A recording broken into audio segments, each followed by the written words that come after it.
ارون صاحب، شہباز گل صاحب کو پھر سے 2 روزہ جسمانی ریمانڈ پر بھیج دیا ہے. اگر آپ کا تجزیہ کیا کہتا ہے، قانون کے مطابق کیا اس میں اتنی گنجائش ہے جو شخص جوڈیشل ریمانڈ پر بھیجا گیا ہو پھر اسے جسمانی ریمانڈ پر بھیجا جائے؟ کیا اس کی گنجائش موجود ہوتی ہے؟ حیرت انگیز ہے یا ناقابل یقین ہے. میں تو اتنی دیر سے اس پہ غور کر رہا ہوں، مجھے یقین ہی نہیں آ رہا یہ کیسے ممکن ہے کہ ایک آدمی آلریڈی جوڈیشل ریمانڈ پہ ہو اور اس کو پھر جسمانی ریمانڈ پر پولیس کے حوالے کر دیا جائے.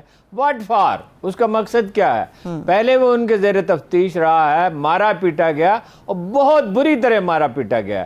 وہ 3 دن سے نون لیگ کا میڈیا کنفیوژن پھیلا رہا تھا، میڈیا سیل اور ان کے حامی اخبار نویس، لیکن انہی میں سے بعد نے گواہی دے دیا ہے بہت بری طرح نازک اعضاء پہ تشدد ہوا ہے اور وہ عدم ہوا ہے تقریباً. اور وہ ایسی حالت میں جو کچھ وہ اگل سکتا تھا اسے اگلوا لیا گیا اور ڈس ایسوسیٹ کر لیا تحریک انصاف نے اسے. اور میری ابھی عمران خان صاحب سے بات ہوئی تو انہوں نے کہا کہ اس کا تو یہ کام ہی نہیں تھا کہ اس موضوع پر گفتگو کرتا. اگر ہم نے یہ بات کرنی ہوتی تو کوئی موضوع آدمی کرتا، زیادہ بہتر ترجمان موجود ہے. وہ کہتے میں خود کر سکتا تھا، مجھے کیا چیز روک سکتی ہے اگر میں نے کوئی بات کرنی ہو. تو اس کے لیے وہ تو موضوع آدمی نہیں تھا. تو دوسرا یہ تعجب خیز بات ہے کہ جیل کے سپرنٹینڈنٹ کا یہ اختیار ہوتا ہے کہ اگر کسی آدمی کی جسمانی حالت ٹھیک نہ ہو تو اسے حوالے نہ کرے. یہ زور زبردستی کی بات ہے اور وہ اگر مناسب سمجھے تو کسی ہاسپٹل میں بھی بھیج سکتا ہے. تو اب اس کو لے کے کہاں جائیں گے؟ اتنا بڑا ایشو بن جائے گا، سارا ملک چیخو پکار کر رہا ہوگا، ہزاروں لاکھوں آدمی ٹویٹ کر رہے ہوں گے اور وی لاگ بن رہے ہوں گے، دنیا بھر میں شور، انسانی حقوق کی تنظیمیں دنیا بھر میں اس پہ شور مچائیں گی اور دنیا بھر کا میڈیا اس کو دیکھے گا. تو اس کو کیا کر سکتے؟ اتنا پریشر آئے گا کہ کچھ بھی نہیں کر سکتے اور اس کے پاس کہنے کے لیے کچھ نہیں ہے. جو کچھ اس نے کہنا تھا وہ کہہ دیا. حالت اس کی بہت خراب ہے اور یہ بھی میں آپ سے عرض کروں کوئی حادثہ بھی ہو سکتا ہے. جتنی اس کی حالت بہت یونیورسٹیوں میں رہا ہے، یہاں بھی اس کی زندگی تعلیمی اداروں میں گزری، پھر کئی برس، اور پھر وہ ملائیشیا میں یونیورسٹیوں میں رہا، پھر امریکہ میں 12 سال پڑھاتا رہا. وہ فزیکلی اس طرح کا مضبوط آدمی نہیں ہے، وہ کوئی ٹف آدمی نہیں ہے. ظاہر ہے جس آدمی کی زندگی پڑھنے لکھے اگرچہ صحت مند تھا، جب اب تو ظاہر ہے اس کی حالت بہت خراب ہے. تو یہ بھی انہیں سوچ لینا چاہیے جو لوگ یہ سب کر رہے ہیں کہ رانا ثناء اللہ جیسے آدمیوں کو اس طرح کے نازک معاملات نہیں سونپے جاتے. رانا ثناء اللہ صاحب بہت کیلس آدمی ہیں، اس کے لیے موضوع ترین لفظ یہی ہے. اور جس طرح بری طرح مارا پیٹا گیا، دوبارہ مارا پیٹیں گے تو وہ ان کے سر چڑھ جائے گا، کوئی مصیبت کھڑی کر لیں گے اپنے کے لیے. نہایت احمقانہ بات ہے.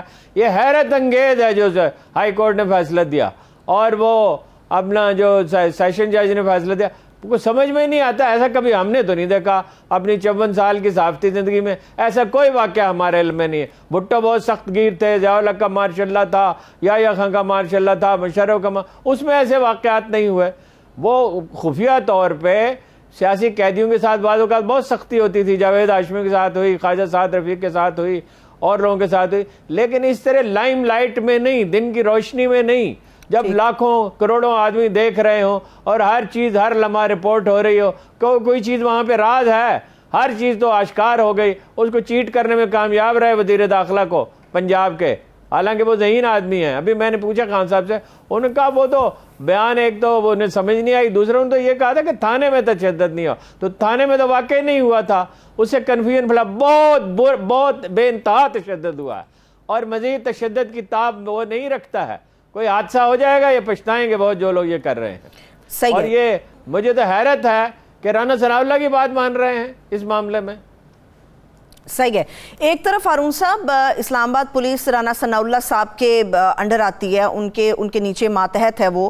دوسری طرف یہ باتیں سامنے آ رہی، بڑی کنٹروورشل چیزیں ہیں. معزز عدلیہ اور جج صاحبہ کا فیصلہ یقینی طور پہ اپنی جگہ، مگر یہ کہا جا رہا ہے کہ واضح دباؤ نظر آیا اس فیصلے کے اندر جو فیصلہ دیا گیا. حالانکہ وکیل نے کہا کہ ہمارے پاس تصاویر ہیں تشدد کی. ہوگا دباؤ، ظاہر ہے دباؤ ہوگا. دباؤ کئی طرح کا ہوتا ہے نا کہ وکلاء جو ہیں وہ چڑھ دوڑتے ہیں اور نفسیاتی ایک ماحول ایسا پیدا کر دیتے ہیں. لیکن ہم ججوں کی نیت پہ تو نہیں شبہ کر رہے، ہم تو یہ کہہ رہے ہیں کہ قانون کے مطابق یہ فیصلہ قابل فہم نہیں. اور ہمارے کہنے کا کیا ہے؟ اعتزاز حسن کہہ رہے ہیں جن کی رائے ایک جج کی رائے سے بھی زیادہ اہم ہے. دیکھیے کب سے میں انہیں جانتا ہوں، 73-2 سے، تب سے وہ پریکٹس کر رہے ہیں.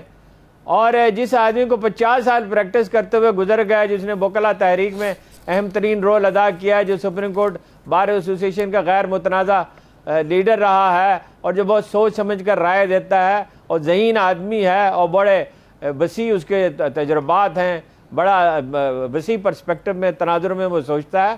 تو وہ اور بھی وکلاء یہی کہہ رہے ہیں، اور وہ راجہ صاحب نے بھی کیا نام ہے ان کا، انہوں نے بھی یہی کہا.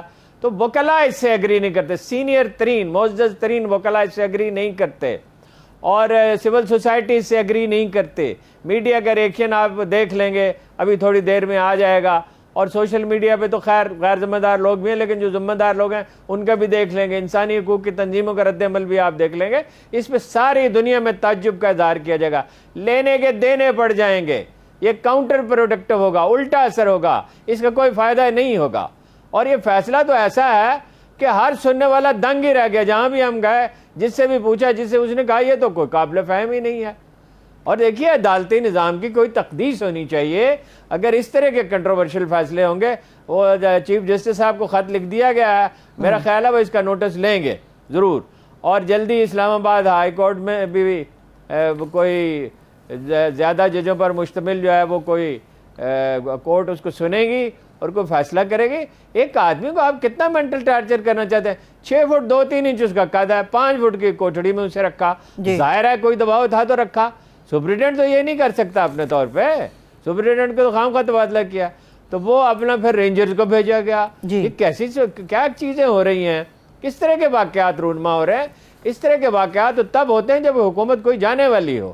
یہ تو بالکل ہی اس قدر ناسمجھی اور کم عقلی کے واقعات ہیں. اس کا میرا خیال ہے کہ 2 دن کے اندر اتنا شدید، 2-3 دن کے اندر اتنا شدید ریئیکشن ہوگا، یہ فیصلہ واپس لینا پڑے گا اور یہ عدالت ریلیف دے دے گی. صحیح ہے، ٹھیک ہے. ابھی 2-3 دن کا وقت اندر درمیان میں موجود ہے. ہارون صاحب، عمران خان صاحب سمیت پوری تحریک انصاف کی بات کر رہی ہے کہ زبردستی شہباز گل صاحب سے جھوٹا بیان لینے کی کوشش کی جا رہی ہے، خان صاحب کو اور پارٹی کو ٹارگٹ کرنے کی کوشش ہو رہی ہے.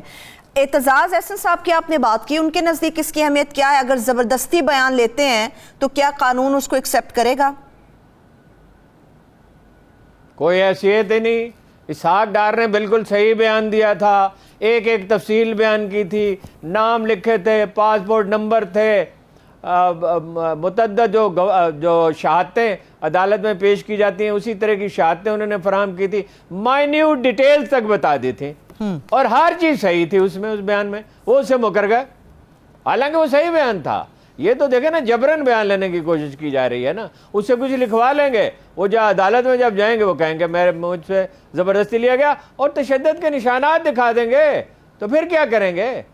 جب لوگ طاقت کے نشے میں ہوتے ہیں اور منمانی کرنے پہ تلے ہوتے ہیں تو وہ نتائج و عواقب کا انہیں اندازہ نہیں ہوتا کہ کیا نتیجہ نکلے گا. یہ تو ایک سامنے کی بات ہے، کوئی تسلیم ہی نہیں کریں گے. صحیح.